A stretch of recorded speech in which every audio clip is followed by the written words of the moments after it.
It's time for Over There with Mirella Rastorfer. Mirella is our European correspondent. She joins us weekly. As I've said, one of the huge benefits of Rona is that I know where she is, and that is Switzerland. And, it's really, really nice not to have to focus on which country you're in. So thank you for this. Hi, Mirella. How are you? Well, you are more than welcome. And yes, you are right again.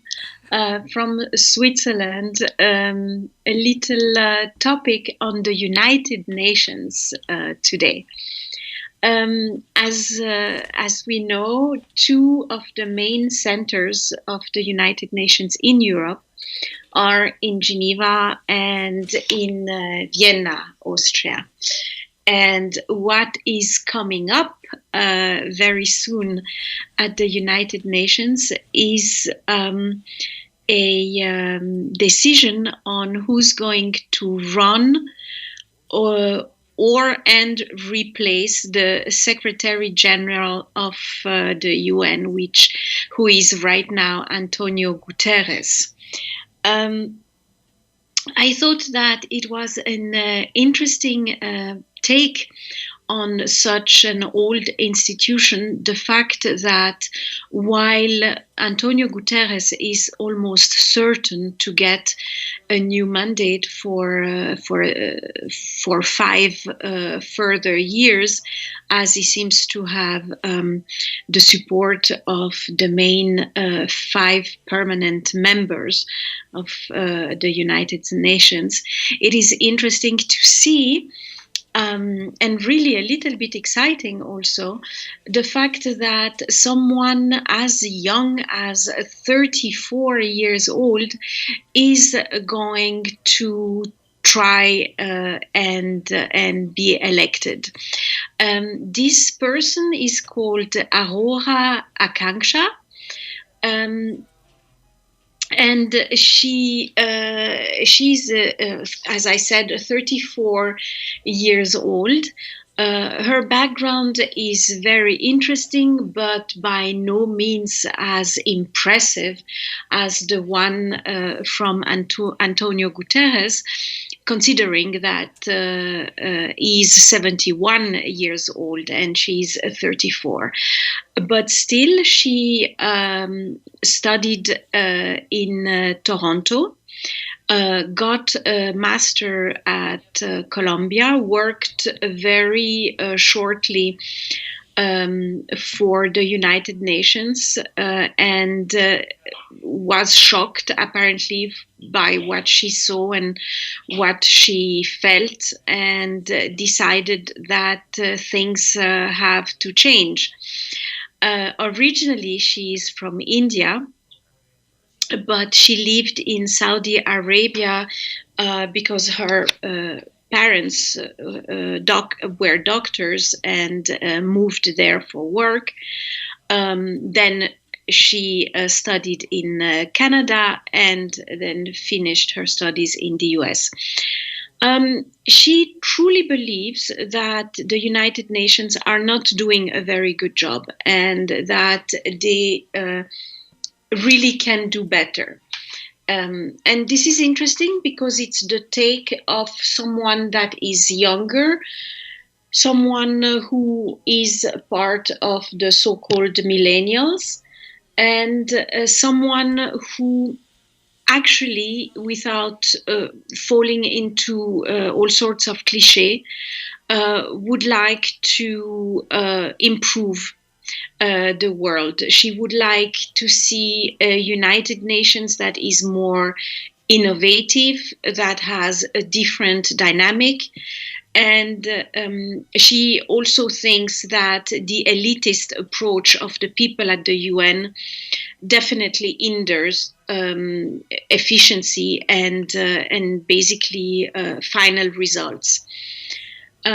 She is very open and speaks very clearly about what she thinks, even if that can be perceived as very direct or even too direct. But she does not have a any diplomatic experience, really. She is basically a young female voice in this context. And therefore, she also says that conferences and meetings and reports are not the future of the United Nations. And in other words, she would like to see more action. She would like to see less nice words.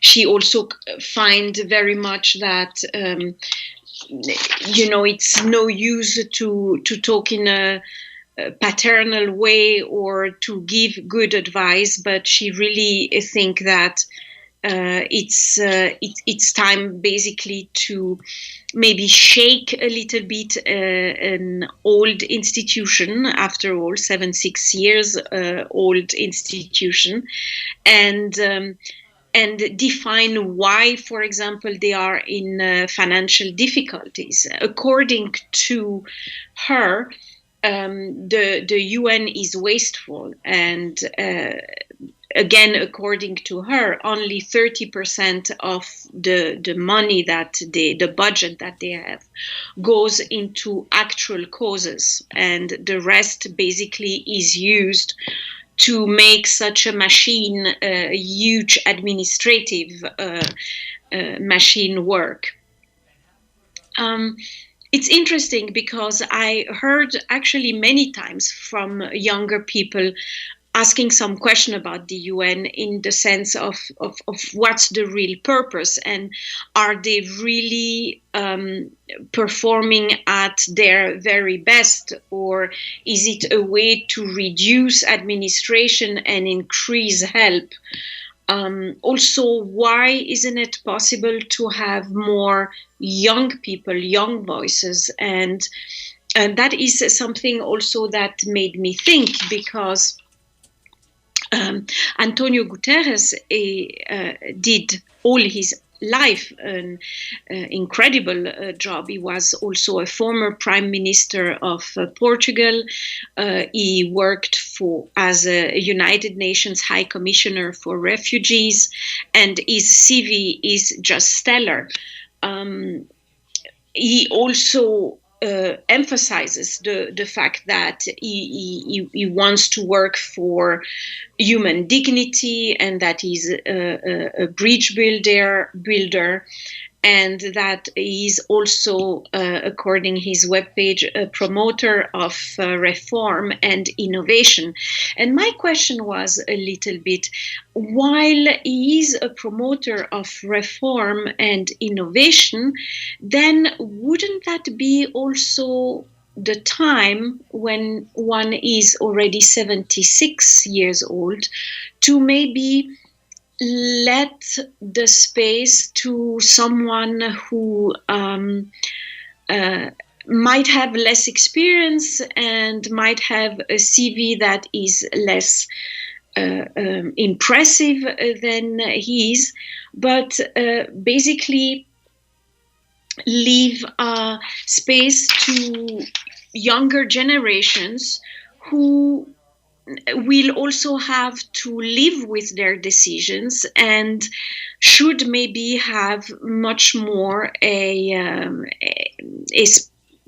spot on the table. And I would also mention the experience that she had. The trigger that maybe pushed her also to wanting to replace Mr. Guterres is the fact that while at one point she was working in Uganda, she saw a child eating mud.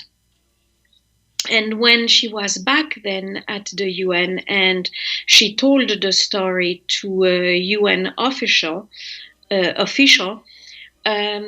answer was, mud has iron. That is, of course, something an answer that might leave anybody a bit speechless. But for her, it was like a trigger, maybe not the only one, I doubt it. But Miss Akanksha really understood that she wanted to do something more out of her life. And in order to help in a more efficient way, she is now thinking of shaking a little bit the institution of the United Nations and present herself as a candidate. Now, she knows for sure that she has absolutely no chance. And maybe that's not even winning is not even her purpose. Maybe her purpose is already just trying to open a conversation, to try to open a discussion in a surrounding where the members of the United Nations are all so involved in their geopolitical fight and struggles that maybe the main aims of such an institution gets a little bit lost. And this is what she would like to emphasize, and this is what she would like to highlight, that at its core, the United Nations is there to basically help people. And I guess that is probably her message, even knowing that she will not win that position. Thank you very much, Mirella Rastorfer. Over there. My pleasure.